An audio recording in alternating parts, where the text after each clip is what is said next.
جو علم ہم پر سیکھنا فرض کیا گیا ہے. ایک مرتبہ حضرت عمر رضی اللہ تعالیٰ عنہ توریت پڑھ کر آئے اور آ کے عرض کیا کہ رسول اللہ، بلکہ ایک روایت میں ہے کہ کچھ نسخے توریت کے ہاتھ میں تھے، یہ کیا ہے؟ عرض کیا کہ ہم نے یہ اس لیے سیکھا ہے تاکہ ہمارے علم میں اضافہ ہو. اسے انکار نہیں ہے کہ قرآن بھی ہے، حدیث بھی ہے، جو علم آپ لے کر آئے اپنی جگہ ہے. ہم نے اضافے کے لیے یہ توریت پڑھی ہے، علم اضافے کے لیے. حضور اکرم صلی اللہ علیہ وسلم کو اتنا غصہ آیا کہ اس موقع کے علاوہ کوئی اور موقع میرے خیال سے اس سے زیادہ غصے کا نہیں تھا کہ جس میں انصار تلواریں لے کر آ گئے کہ آج اللہ کے نبی صلی اللہ علیہ وسلم کو کس نے پریشان کیا، کس نے غصے میں ڈالا، آج ہم اس سے نمٹ لیں گے. اس سے انصار کے تلواریں لے کر آ جانے سے اندازہ ہوتا ہے کہ آپ صلی اللہ علیہ وسلم کو حضرت عمر رضی اللہ تعالیٰ عنہ کے اس علم کو حاصل کرنے پر کتنا غصہ تھا جس علم کو لے کر موسیٰ علیہ السلام آئے. آپ نے فرمایا کہ عمر، اگر موسیٰ علیہ السلام آج آ جائیں زندہ ہو کر تو ان کے لیے میری شریعت کے سوا نجات کا کوئی راستہ نہیں ہے. یہ کمال شریعت آپ کی شریعت میں اس طرح ہے کہ اگر آپ کے طریقے کے علاوہ کسی نبی کے طریقے کو اختیار کیا گیا تو وہ بالکل ایسا ہے جیسا کسی 15-20 سال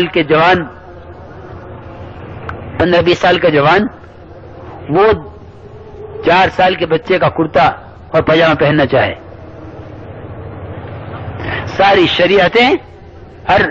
شریعتیں اس طرح منسوخ ہوتی چلی گئیں جس طرح چھوٹے بچے سے لے کر جوان ہونے تک اس کے ہر زمانے کے ہر سال کے کپڑے بیکار ہوتے جاتے ہیں کہ بھی جسم پر نہیں آئیں گے. کیوں؟ کہ تنگی پیدا کریں گے. کیا کریں گے؟ کہ تنگی پیدا کریں گے. یہ لباس نہیں پہنا جا سکتا کیونکہ میری عمر 20 سال کی ہے اور یہ لباس میری اس عمر کا ہے جب میں 5 سال کا تھا. کہ ساری شریعتیں اس طرح منسوخ ہو گئیں جس طرح ایک 20 سال کی عمر کے جوان کے سارے کپڑے منسوخ ہوتے چلے جاتے ہیں، فیل ہو گئے. کہ اب اس کے مرنے تک اس کے جسم پر کون سا لباس رہے گا؟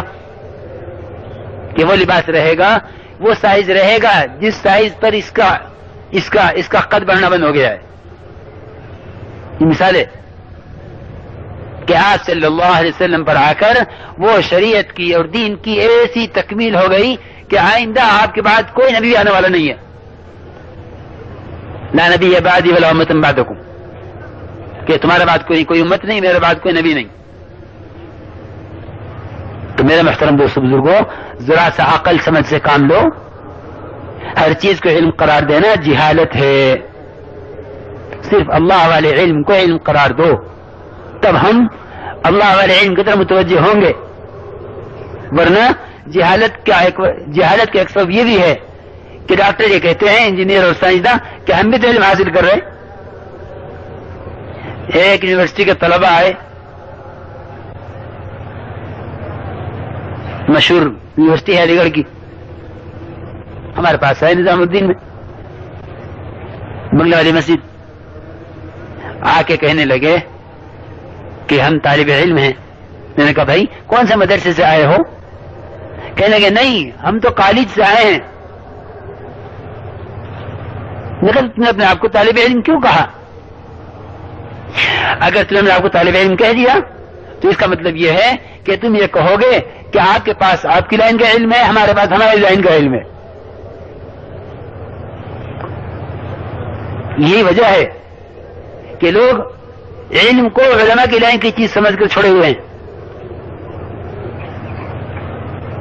ہم نے کہا نہیں، ہم آپ کو طالب علم نہیں سمجھتے، ہم آپ کو طالب فن سمجھتے ہیں. طالب علم وہ ہے جو اس بات کی تحقیق میں لگا ہوا ہو کہ اس سے اس کا رب کیا چاہتا ہے. آپ طالب فن ہیں، طالب علم نہیں ہے. اس لیے میرے بزرگ دوستوں، اللہ والے علم پر آؤ. علم دو قسم کا ہے، فضائل کا اور مسائل کا. کہ فضائل کا علم یہی اللہ کے وعدے ہیں، ان وعدوں کے یقین کے بغیر وعدے پورے نہیں ہوں گے. کہ ہر عمل کو وعدے کے یقین پر لاؤ تو وہ عمل، اس عمل میں کمال پیدا ہوگا. ورنہ عمل کے ساتھ کھیلے گا وہ شخص جسے اس عمل پر وعدے کے پرانے کا یقین نہیں ہے. کہ اعمال میں احتساب وہ اللہ کے وعدوں کے استحضار اور دھیان سے ہوگا. اس لیے ہمارے یہاں فضائل کی تعلیم کا مقصد صرف کتاب پڑھ دینا نہیں ہے، بلکہ فضائل کی تعلیم کا مقصد اعمال کے اندر احتساب پیدا کرنا ہے.